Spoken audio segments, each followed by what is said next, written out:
And welcome, folks, to another edition of RSF Radio. I'm your host, Joe Monday, and today is March 15th. And you are listening to another edition of RSF Radio. I'm your host, Joe Monday, and this is the podcast where we talk about everything that's been going on the front page of our Street Fighter throughout the week. That's right. And I could start off with the first topic, but before getting to that, I do want to issue another slight apology for the weekly tournament. Again, it wasn't up to my own personal standards. The game ran real shitty, and just want a big thank you to everyone out there who was very patient with that tournament, because it didn't. It was shitty because it didn't allow us to highlight the abilities of the players who turned up. Even though, if you were to go back and watch those matches, like if you had a clean version of all of those sets, it actually looked to be a really awesome tournament, in my opinion. I mean, Grand Finals was really awesome. Winners Finals into Grand Finals, I thought was actually really exciting, and I would go back and watch it if I had a clean cut of it, but we don't. And unfortunately, that was the case last week, and I apologize for that. And next week, by next week I mean next Monday, so in a couple days from now, that should be all tightened up and all good. So hopefully by Monday things will all be fixed up. Which doesn't take away from Friday's tournament, which is run by Kamikaze Warrior. It's a whole different thing that's kind of on him. Even though we kind of like talk back and forth and help each other out. But regardless, the West Coast tournament will be on Friday.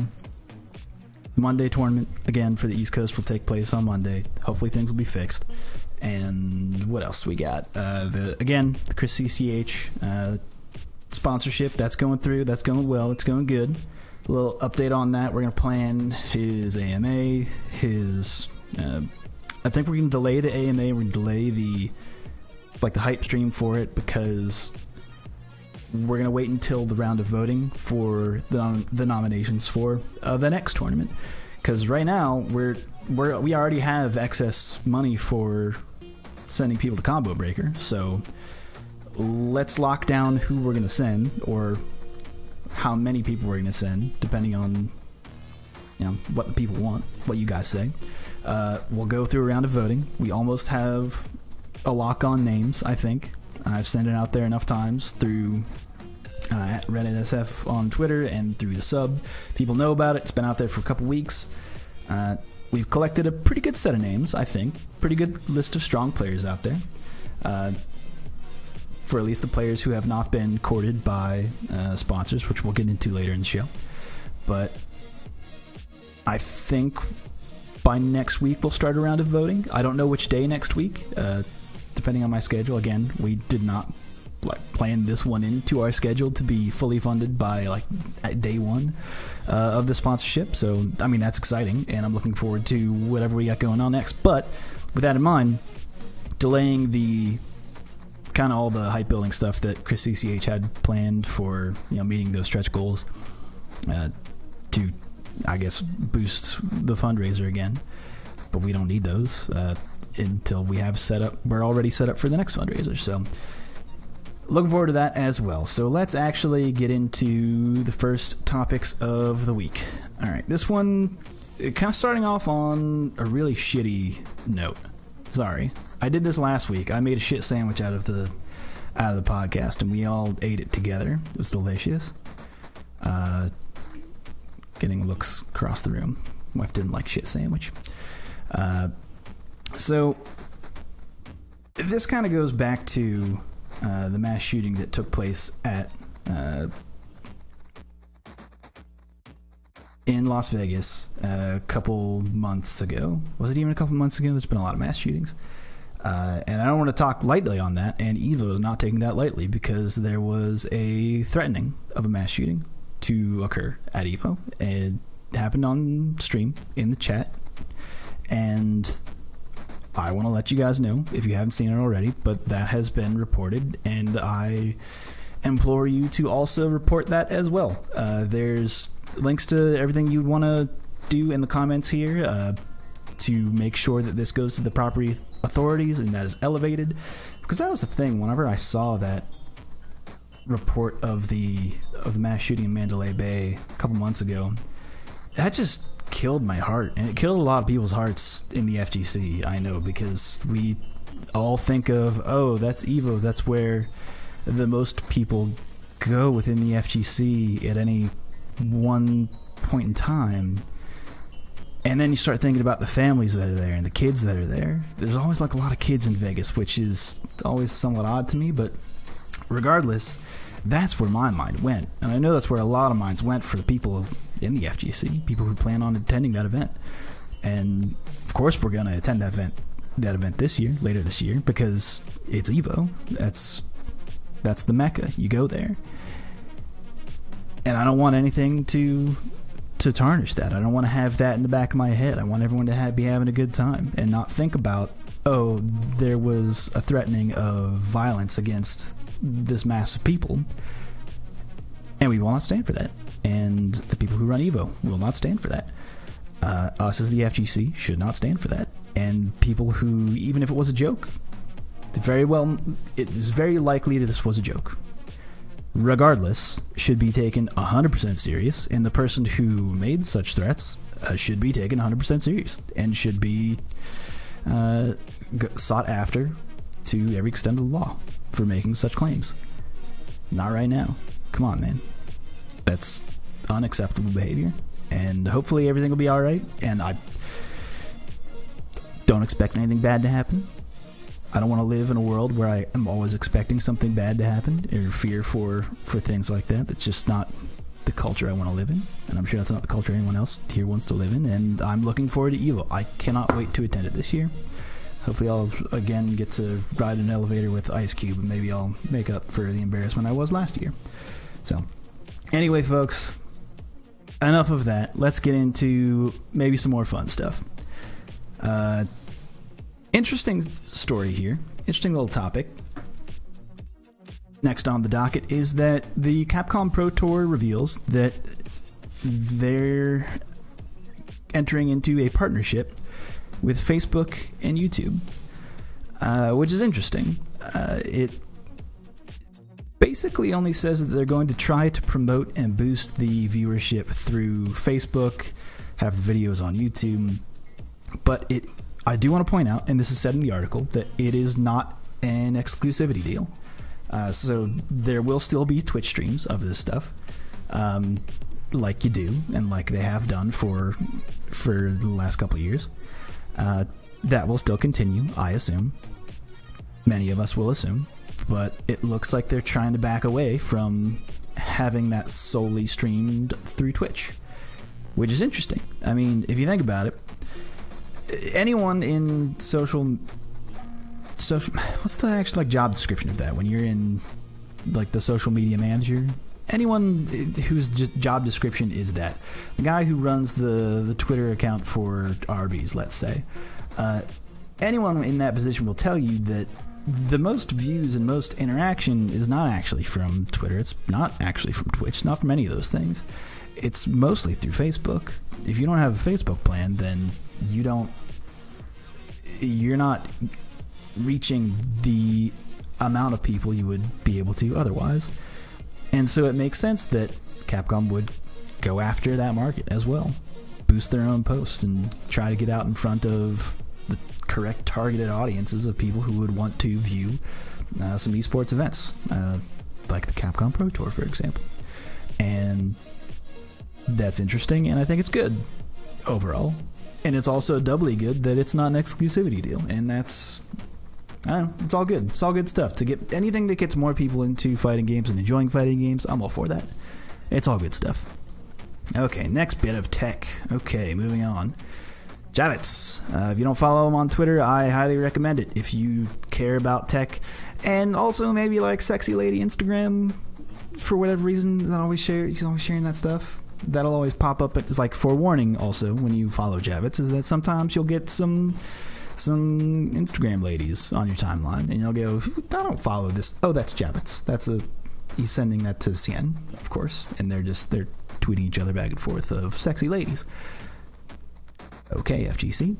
Regardless, if you do follow him, what you can also look forward to is the tech that he posts and the tech that he collects. A couple weeks ago, we talked about Blanca Tech being in Twitter Moments, and I hate that Twitter Moments are a thing, and that's how tech is kind of amassed, and how it's collected and aggregated. I hate it, but that's the reality that we live in right now. And so this one was posted for Monat, and there is a buttload of Monat tech here. It's definitely worthwhile if you want to dig into Monat and you want to play the most technical character in Street Fighter V. All of this is valuable. This link is valuable. The comments to this are valuable, and this, for what it's worth, even though it's hard to parse because it's a Twitter moment, you kind of have to just scroll all the way through it. That's kind of unfortunate. However, there's a lot of good stuff here, and I would recommend digging into this if you play Monat specifically. There's a lot of really cool setups here, and a lot of really tricky stuff that I would definitely get hit by if I was trying to block it. Alright, speaking of tech and technical characters, here's a character that might not be so technical.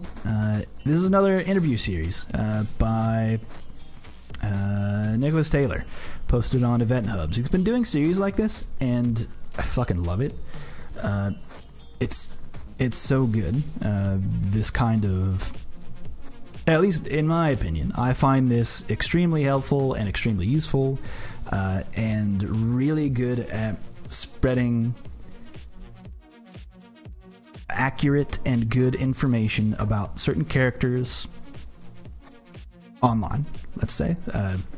Because what he does is he sits down with top players of their respected characters.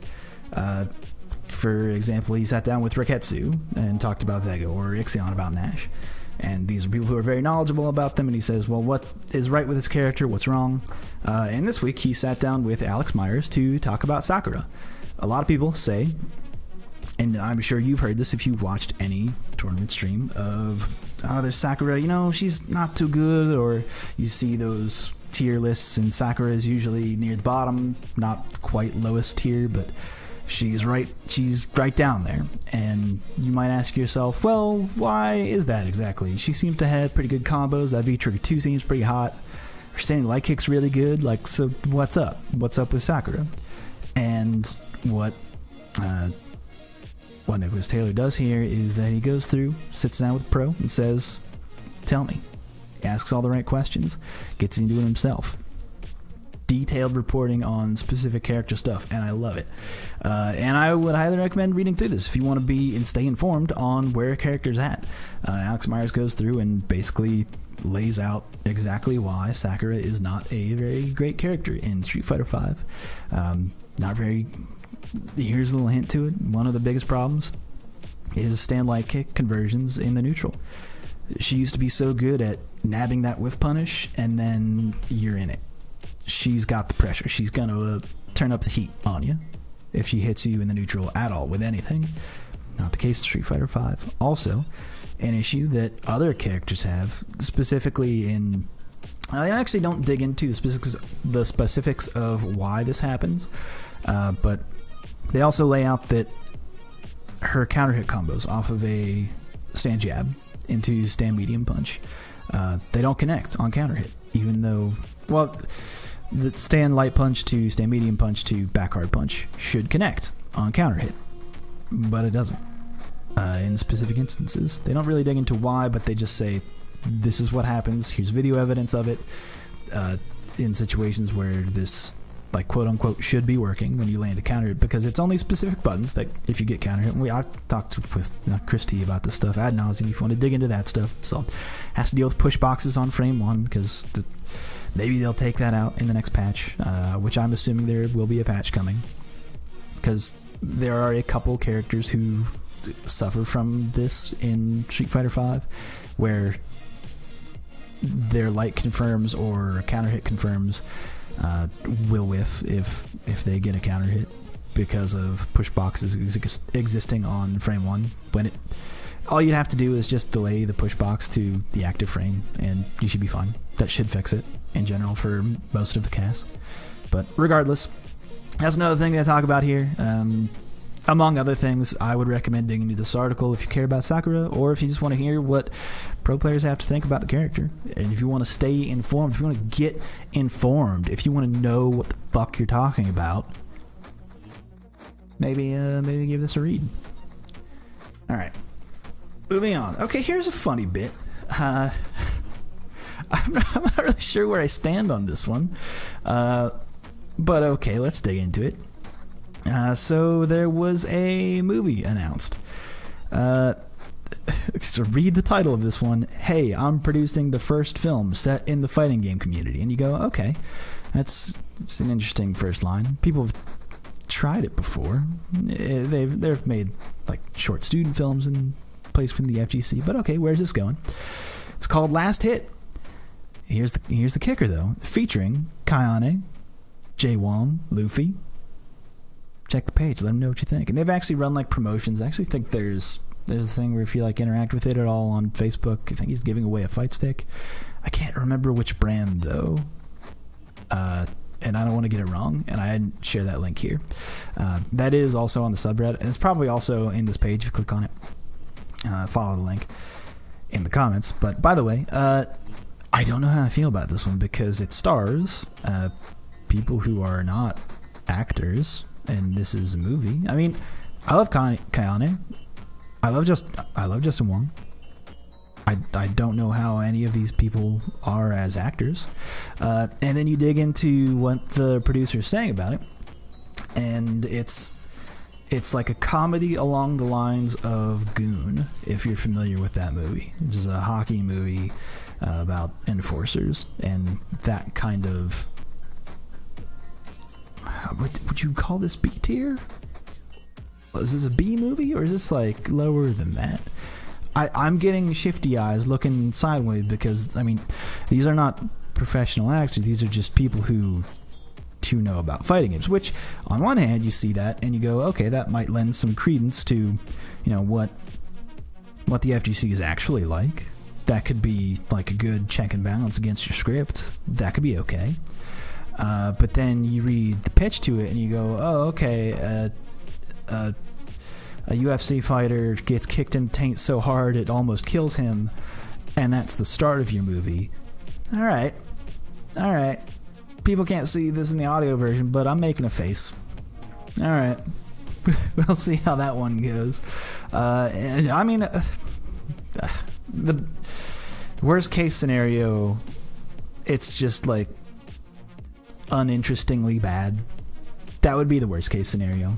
And there's a couple good case scenarios where this could play out where it's still bad. We get like a samurai cop thing going on. That could be alright. And I'd be into that. That'd be okay. I'd be alright with that. But regardless, it's not going to be out for another year. And I'm sure that, I mean, this guy's trying to create hype for it now. So this will be a long one in the makings. So look forward to that in 2019. Okay. I think I am. I'm excited for this. Because either way, if it's a hot mess, that's kind of better in my opinion. I also don't know. Again, I don't know where I land on this one. It's kind of an interesting topic to me. But regardless, that's coming up. Okay, now last week, if you remember, we talked, moving on to the next topic, because remember last week we talked about Team Liquid picking up Nemo and John Takeuchi. Awesome. That's a solid team. That's two very strong players that play very strong characters. Looking forward to what they can do for Team Liquid. And then they ran some, and then after that, they ran some casual sets between two of them. And in this is one of the reasons why I love Urian. And I'm only sharing this because this is just some hot Urian tech. But Nemo does dirty on Takeuchi. There is a mix up here that that's one of those things about Urian where it's like there's mix-ups today that I have not seen before. I don't know how it's going to end up. He uses the knees to like hop into the mirror himself but not push Rashid into the mirror. It's very interesting. Basically putting you in a situation where you have to guess left or right. He had meters so he probably could have reversaled and then maybe got caught by the Aegis. You'd have to done like some weird autocorrect thing of knowing where Urian would be before the actual mix-up, which hell if you're getting that right, because this one's pretty dirty. All right. Just want to point this one out because it's pretty hot, and we had just made that announcement that both these players have joined Team Liquid, which is awesome. And speaking of joining teams, let's move on to the next topic. Dr. Danny Pham. This is actually pretty awesome. He's a really strong player in like the Northern California area. He's Northern California, I think, right? Anyway, or at least West Coast. I know he's West Coast. Regardless, Dr. Danny Pham joining Straight Rippin', which, if you're part of the FGC, you might not be familiar with that name. That's because they are a Halo or Call of Duty esports team. It's typically the players that they have on their roster. And this is their first branch out into the FGC. So big congratulations to Dr. Danny Pham. If you're not familiar with him, he's also a bodybuilder. There's been a couple. Did we talk about? I wonder if you listen back to a couple of the first episodes, if we do talk about articles written about Dr. Danny Pham and his bodybuilding and his fitness plans for people within the FGC. Alex Myers on that plan. See them posting pics and oiling each other up all the time on Twitter. It's some good stuff. You want to see some hot oiled bods, that's the Twitter account you want to follow. So congratulations again to Dr. Danny Pham, and hopefully all your exploits go well with the team Straight Rippin'. That's with an 8. Straight Rippin'. Man, that name, that'll get me every time, I think. Alright, folks. I know I'm excited for this next topic. Final round 2018. That's coming up this weekend. So we're like, a day away, actually, before we want to talk about like day one final round stuff. And hot damn, first CPT, or the major CPT event of the season, and whoa, this is a pretty stacked bracket. This happens every year, and because it is the first one on the docket, schedule-wise, and oh boy, it doesn't look like any bracket is safe. Honestly, there are killers in there is at least 2 killers in every pool, sometimes up to 4, and it's brutal. The link shared here is just the notable players in each pool from A all the way to I. But I mean, Nate, we'll like play a game. Just like leave a comment of guess who's in this pool. Just name any FGC name, and it will likely be in this pool. Any top player, just throw out a name. I don't care which. Maybe try and name one that isn't. Let's put it that way. That would actually be harder for you to name a player, a top player in the FGC who is not attending this tournament. So it's gonna be a brutal one. I'm looking forward to it. And also, I'm kind of looking forward to that Goichi Sonic Fox first 10. Have they decided what day that's gonna be on? Are they doing it before or after the tournament? I actually don't know that. And I should look up when that's going to be. What I'm talking about is I don't know if I talked about it on the show, but if you haven't followed this, also be careful following Sonic Fox on Twitter, by the way, just forewarning. Anyone who follows him will know what I'm talking about. Was it Goichi that challenged? Yeah, Goichi challenged Sonic Fox first. He said, I'm coming for you.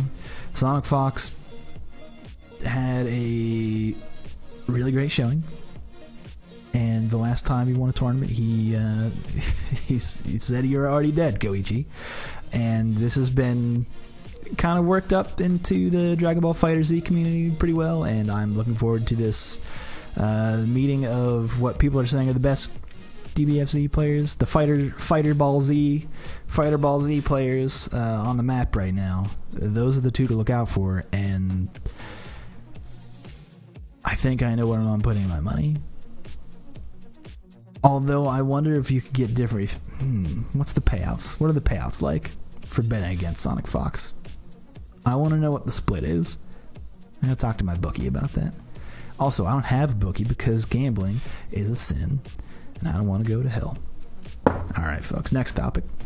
Regardless, final round. Hell, looking forward to it. A lot of great players showing up. This will be a fun one, for sure. Next topic. Speaking of top players, here's a compilation of one of the best, maybe the best, Colleen players out there, and it's Nephew.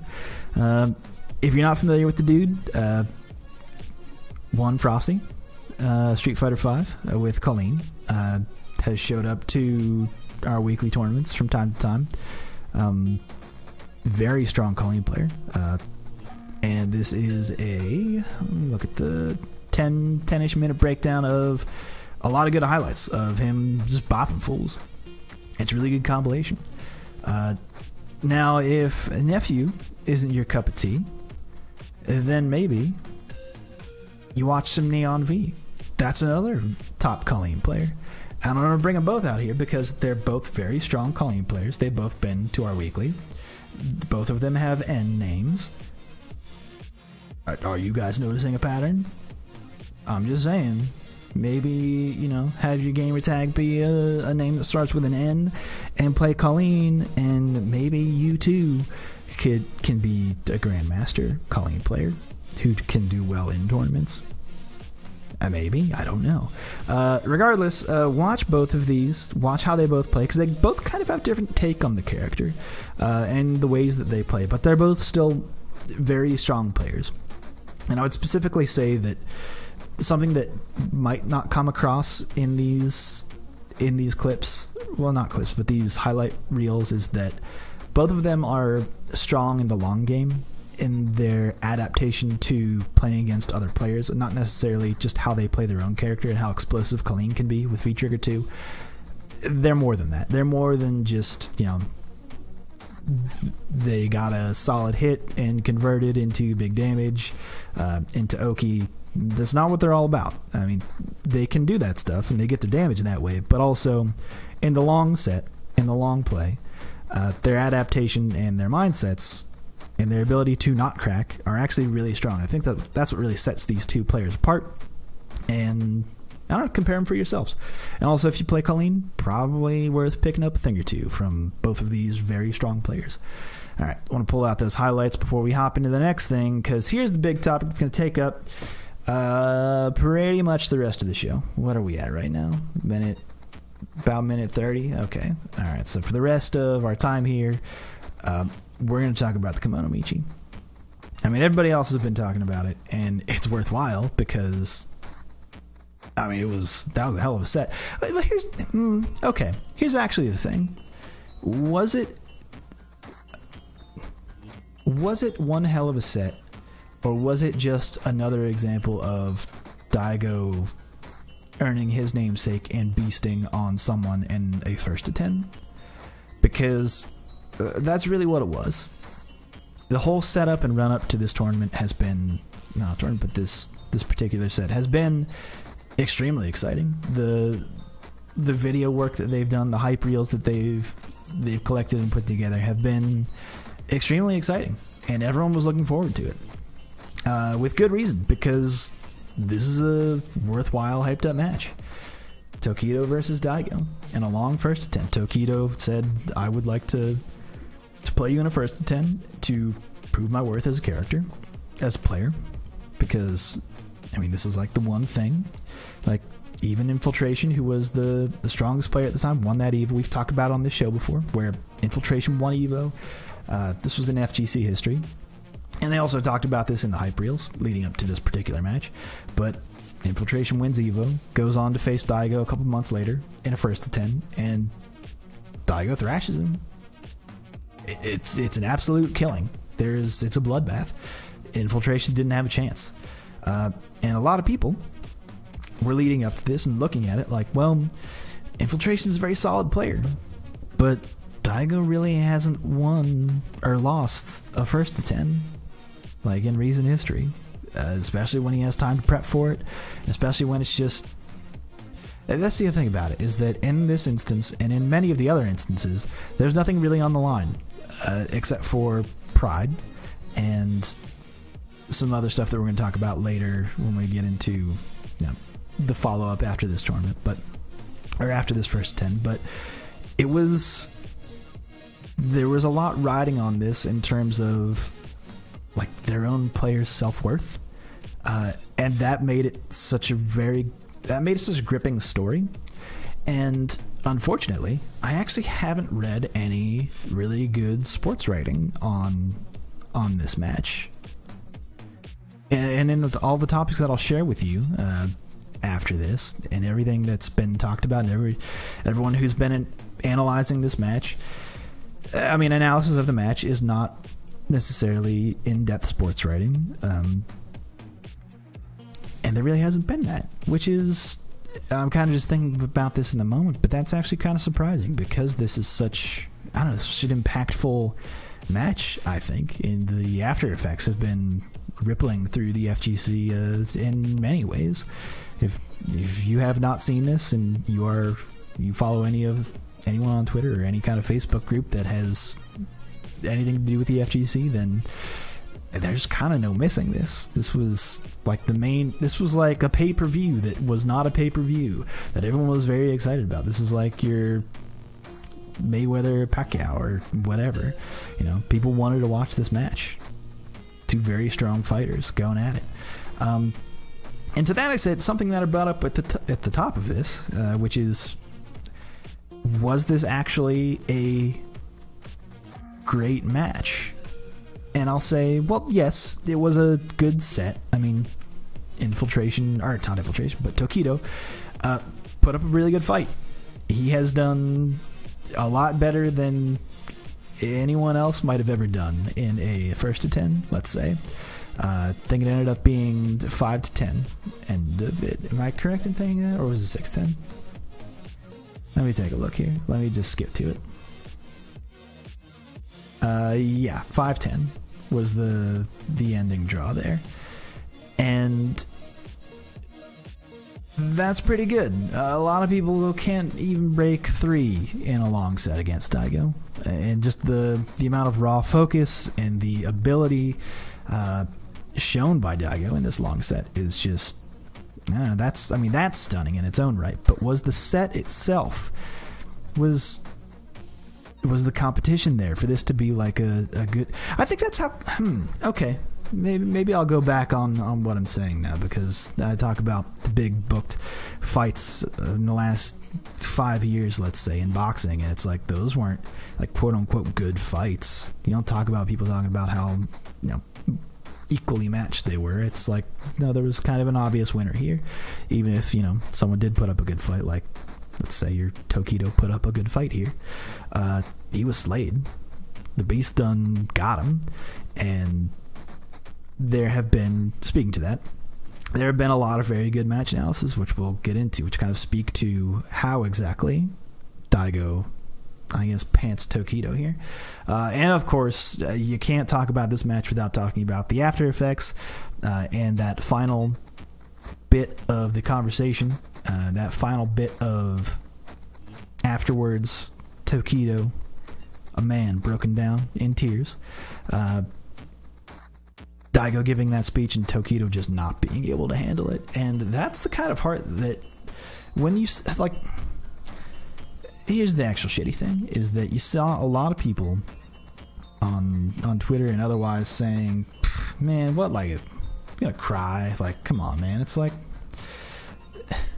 did you cry watching Rudy or like any other kind of sports that is moving and has a very personal story to it, when someone is so bought into the competition and the love of the game? Like, there's not a whole lot of people who make fun of that side of things. Like, crying just means that you're passionate about it, and this was a very passionate fight. It's a very passionate dance. These two danced together, and there's just no denying that. You can't look at this and say, pshaw, fidget games. That's not what it is, because no one's saying, pshaw, football, cry during Friday Night Lights or whatever the hell. No one's doing that. No one's doing that.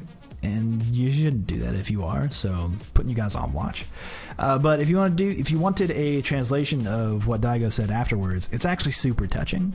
And I want to point out one thing that he did say, that, like, this was the point where if you were Tokido and in Tokido's position, and you heard someone saying this to you after such a hard fought battle on your own part, I don't know how you hear this and you don't just break down, or your soul is just like dead. So he says, while engaging in these efforts, okay, let's actually go back to the top. I've been working hard on every past match, but I prepared even harder for this to make its quality much, much more polished. While engaging in these efforts, I reaffirmed my honest feelings towards fighting games, which still remains the same, and I wanted to show it to, and then he pauses. Because he was about to say, wanted to show it to, well, there are a lot of viewers here, but that wasn't that important for me this time. I wanted to show it, especially for Tokido. And like, even reading those words right now, I'm like a little flushed. I felt the things that you would feel in the face area right now. I got that wave of emotion reading that just, I might need a tissue. Well, there's the whole translation there if you want to read it. And also, speaking of translations, I want to get into the next topic, the next link that would be shared in the comments if you are following point by point, which, you know, a lot, from what I've heard, a lot of people are going point by point on this. They have their clipboards ready, and no one's doing that.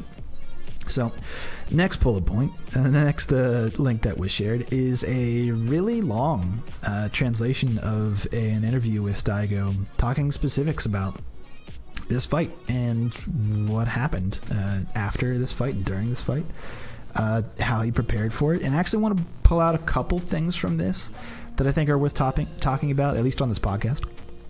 In addition to what I would recommend reading through the whole thing, because it's a very good read, in particular getting into the mind of a killer like this, is that who his training partners were and how Daigo treated his training partners, because he didn't just pick someone that was already a strong Akuma. He took an up-and-coming Akuma, Otani, and he said, I will teach you what I know. I will teach you to be strong, to maybe even beat me. I will teach you the things on how an Akuma would beat me, so that I can sharpen you to sharpen myself. And there's a very interesting mentality on display here in Daigo's words, which there are some translations here that might be lost, or at least some cultural translations that I might not even understand, but there's a harshness there to it that says, like, I did this because I could have chosen anybody, but I specifically chose you, and I'm sharing with you, Otani, information that is, you know, this is valuable shit, so you better, like, you know, man up and, like, be a good training partner, and, like, put that on someone else's shoulders. Like, I will make you strong to make myself strong. This is a very interesting way to train for such an event. It's the first time that he trained this way for this event. Training with Otani and the other name, Rinta. I think I'm saying that right. Not entirely sure. But those are the two players that he played with, and it's interesting to get into that mindset and what that would mean for someone that's training against the best Akuma, one might say, in Tokido. And then the other thing I wanted to bring up there's a lot to talk about here. I could talk about this set and the after effects of it for a while, but the other thing, at least in this long interview, is how he treated the neutral. And I think a lot of other people who've been talking about match analysis have talked about this, and I think this is something worth covering, is Daigo standing in the neutral and not walking backwards, not walking forward, and not crouch blocking, but just standing. And what that means is, you know, how can you react to that, and what does it mean for your reactions as a player? What does that allow you to do? What does that give you the ability to do if your left hand is just not doing anything, I suppose, and you're doing nothing with this hand? What does that free up mentally, and also what does that free up in the game? How much space does that free up, especially for crouch blocking? Because of course your hurt box is fattened when you crouch, and also you can't move, and also to do anything else you have to get out of crouch first and then do the action. Whole slew of things that Daigo gets into, and in fact a lot of people got into, which is the next topic, specifically from this article, that particular snippet, and a whole long conversation about what that means and how to apply that to your own game. And kind of what that means as a player and how you should apply this and how you might want to think about the neutral.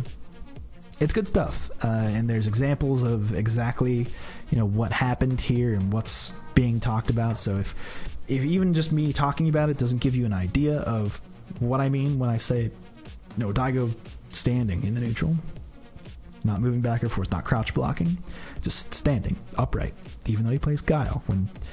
That's the other second thing that I hate giving that advice of always be charging. It's like very entry. This is definitely an aside, so I'm sorry while I derail the conversation for a minute, but whenever a new player comes to learn charge characters, because that will happen, because everyone's like, I want to learn the motions first, and then for whatever reason charge characters come second usually, and you'll hear someone say, I just can't wrap my head around charge characters, or when to charge, and then you'll always 100% of the time see someone say ABCs always be charging, and that advice isn't it's not good. I don't think it's not descriptive enough of actually what you should be doing, which is really you should only be charging during your extra frames. I always say ABC DEF during extra frames, because if you were always charging the whole time, you would just be sitting on crouch block, and that allows so much more freedom for your opponent to work in the neutral, and so much more to do. Where if all you're thinking of is, I need to be charging, you also have to ask yourself, do I need to be charging for anything right now? Why would Bison have back charge? Does he need to have back charge at any given moment? No, not really. Kind of doesn't. He doesn't need to have it, or why would you want to have it at any given time? You have to ask yourself these questions, and you have to also open up your ability to do two things at once, do a bazooka knee and then charge back, because you're gaining ground while also maintaining charge, so you can have that sonic boom after it's already done. Or a neutral jump, perfectly fine action, doesn't move you forward or backwards, stay in one place really, except vertically. Neutral jump, but then immediately start holding back.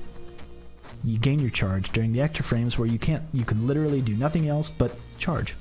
You can't perform any other action except for maybe hit a button, but you're not performing a special move from that stance.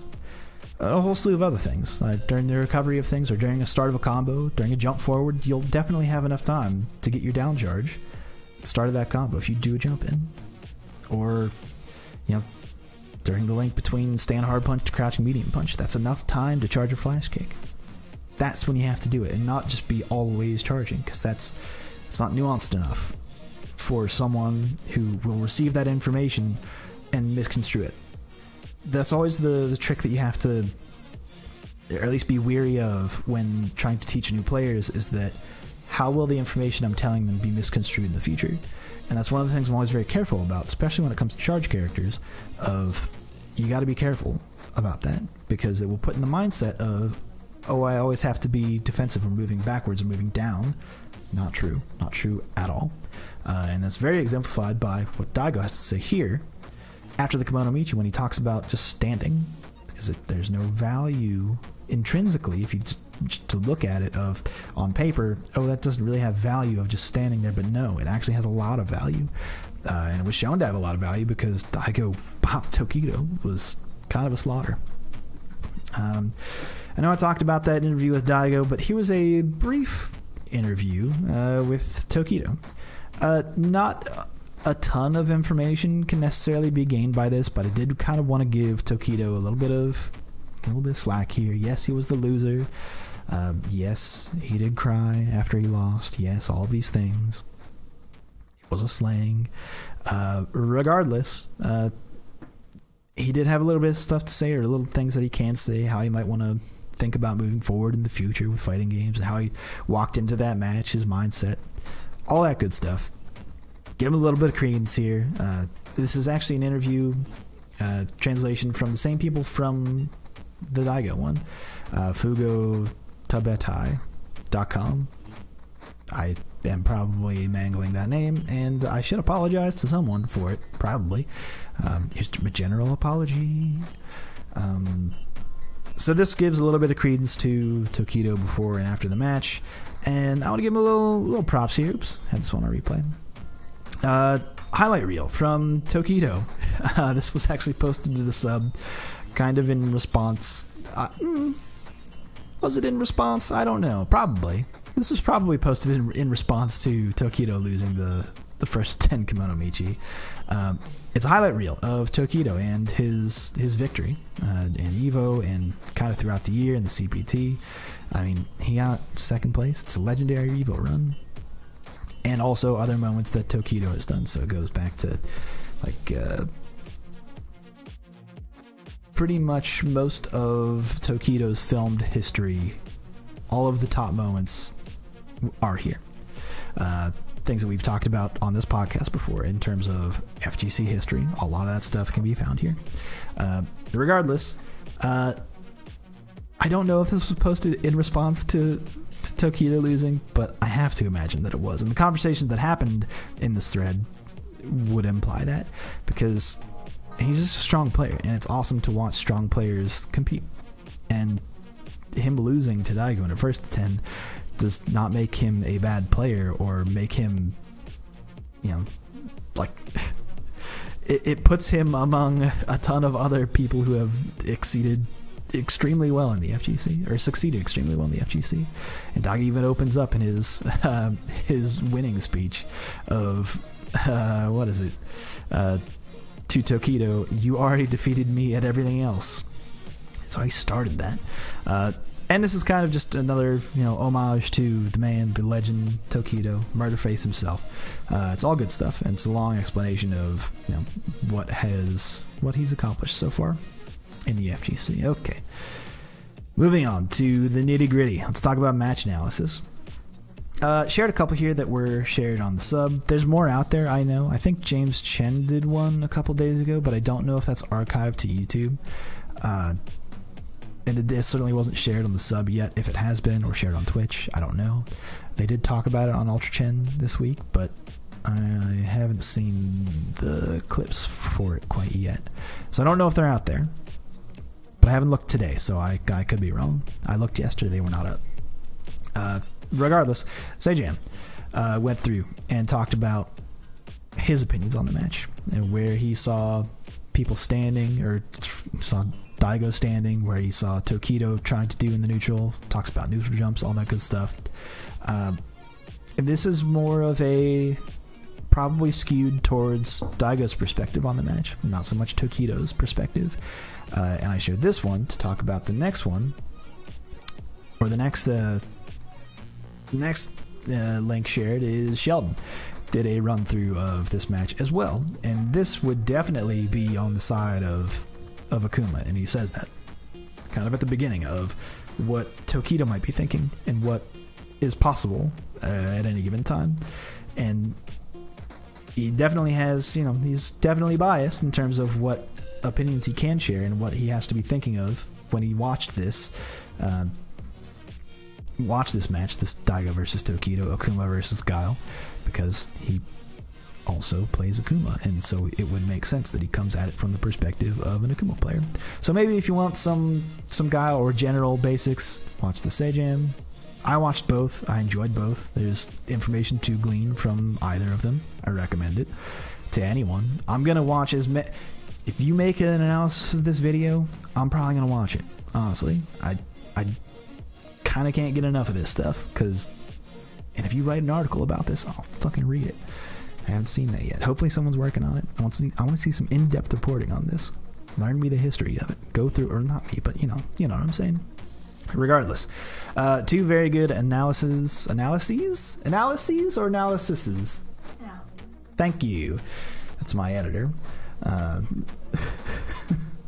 Anyway, then I'm definitely looking forward to many of the other ones that have showed up throughout the week. But again, Sejam, for if you want to look at it through the general perspective, maybe a little bit leaning towards Daigo's side, and then we got Sheldon's, which is probably leaning a little bit towards Tokido's side in terms of the tech that those players might be thinking about at any given time. It's all good stuff. Okay, which then brings us to that's the topic. that's it. That's our last one that we're going to talk about. There's probably more that I'm not going to go through and give a full breakdown of the match, as has been done ad nauseum. I might do that in the future if you guys want to see that. That might not be a podcast thing. That might be a YouTube channel thing. So if you guys want that, let me know. I could run through it. I haven't thought about doing that yet because I'm already recording an hour show every week. I can talk about that set for probably a good hour and a half. There's a lot to talk about. I mean, the set itself's long enough. Also, by the way, the link that I shared to that set specifically is the one on Daigo the Beast TV. The T is shared between TV. That's Daigo's official YouTube channel. Don't watch it anywhere else. And also that goes to any content creator, anybody who is creating content within the FGC, any players or locals who are running events and streaming it.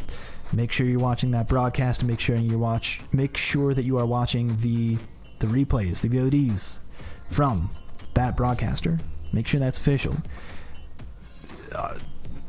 I don't know why this is still important to say, but it keeps coming up. These things get ripped immediately and posted to YouTube, and the way that YouTube works, it boosts the views for people who have ripped the content, and it doesn't go to the creators themselves. So always, not just this one. This is a huge organization. It even happens to them. So this is definitely happening to little guys as well. So I want to give just a little bit moment of awareness.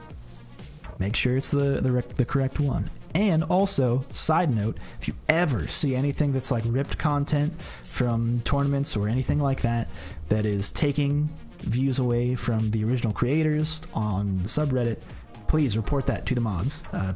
It's difficult to police that stuff ourselves. Our team isn't that big to always track down source for everything, to at least know when source has not been posted. So please, if you see that, or if you are the creator especially, or see something from anyone else, let us know. Report it. Just say not source. I think there's a report button for that as well, or an option in the reports, so you can just click on that and we'll know, we'll look at it, we'll remove it, and make sure to post the actual source so that gets the actual views. Just an aside, it's very important.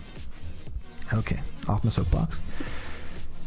That brings us to everyone's most hated segment, and by everyone I mean my most hated segment, which is Shitpost of the Week, folks. That's right. And I think it's kind of obvious where I'm going to head with this Shitpost of the Week. I mean, I'm going to dive head first into the Shitpost of the Week. Just slide right into it. From the Kimono Michi right out the back end all the way to all your Tokido memes. It's a collective memery of Tokido crying. There's been a lot of it. I'm actually like pretty good art here. This watercolor's pretty good. I thought that was pretty decent starting out. It's a collective shitpost of the week. That's right. Everyone who contributed to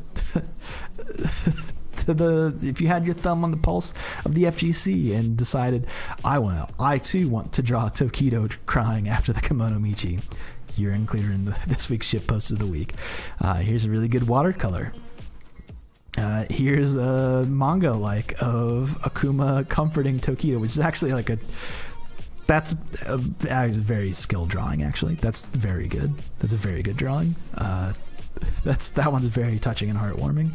That one's pretty good. This one was done by Quasimodox, which is just cry 1,000 tears. Oh no. Oh, Tokido. He even cries that. Oh, yikes. That one gets me. And then this one, which is the foreground, background with Daigo and Tokido. All very good stuff. All shitposts of the week. So a big group hug to the shitposts of this week. Congratulations to anyone who drew a meme of Tokido crying, because you are a winner in my heart, and also a loser in my heart. It's a dichotomy of how I feel. All right. And now, leading into our final segment, folks, we're going to lead into the segment which is where we talk about a match in history, and the FGC history. So I went back and I took a look at all of the matches this week. I went through all of the FGC. I watched every single match. I have the time to do that. Scoured the internet for potential matches for this week. Which one would be perfect? And I know we talked about this last week of sharing something that wasn't quite that history quite yet. And again, kind of following that this week. don't have to reach too far back into history. Only 2017 is where this one came from. Not even that long ago. And is actually the first long set in recent history that Daigo has lost. That's right, folks. Daigo lost in a long set. Itazan versus...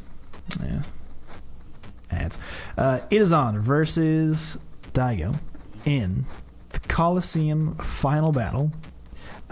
What this was, give a little breakdown, is Daigo the Beast TV was receiving donations kind of throughout the year and gaining a big pot of money to then be, I was going to say gambled away, but it's not really gambled away, because the opponent, which was decided through a series of tournaments, or a tournament series, would then face off against Daigo in the end in a long set. Not actually a first to 10. I think that's important to note here. It's not a first to 10. This is... The rules here are a little bit different. Regardless, I'll get into that in a second. And the rules were such that... Or the set was such that all of the money collected through donations would be on the line. So the competitor would not be gambling because they have nothing on the line, but this was more of just a Daigo giving away the money to... like the winner of the money. But think about the legalities of this and thinking about Japan's laws at the time, especially, they were probably like right on, like skirting right on the edges of, you know, how much money could they give away at any one time, to look into the specifics of that. But regardless, that's how this match was set up, and this is how it was billed. And so at the end of it, Daigo's going to have a long set between... Now I say long set between the winner of the tournament series, which ended up being Itazan. Itazan, of course, playing Zangief at the time. Daigo playing Guile. This is actually when he started really transitioning over to Guile. He hadn't quite fully done it yet. He's still kind of playing a little, like thinking about Ryu, not really playing Ryu, but Guile versus Zangief. A hard matchup for Zangief. A lot of people saw this and were like, this will be a joke. This is free. But Itazan loves to gamble. And the way that this set happened was not, again, I'll go back to the rule set. I alluded to it earlier. Not actually a first to 10. So what was it? It more so played out like tennis, if you're familiar. So how this worked was, to get advantage, to score a point, they had to win 3 rounds, and to win a round, you had to score 2 points. And to earn a point, you had to win 2 matches in a row. So it's like you had to, like in tennis, or like near the end of this set of tennis, is that you have to get advantage by winning 1 round. So you won your round, you now have the advantage. Now after you have the advantage, if you win again, a second time in a row, you now gain a point. If you have to win 2 in a row. But let's say Daigo wins 1 round, he has the advantage, but then he loses the next round. He's lost the advantage. Back to neutral. No one has the advantage. So then it gets into a weird scoring system. And if you actually look at the set and how it plays out, if this was a normal first to 10, Daigo would have won. I think the score there was like 10-4. But in the end of it, Itazan technically wins on a technicality of Daigo's own creation. So congratulations, Daigo. You played yourself out of like $10,000. It's kind of a ridiculous amount to be giving away, especially in Japan, for a like quote-unquote competition.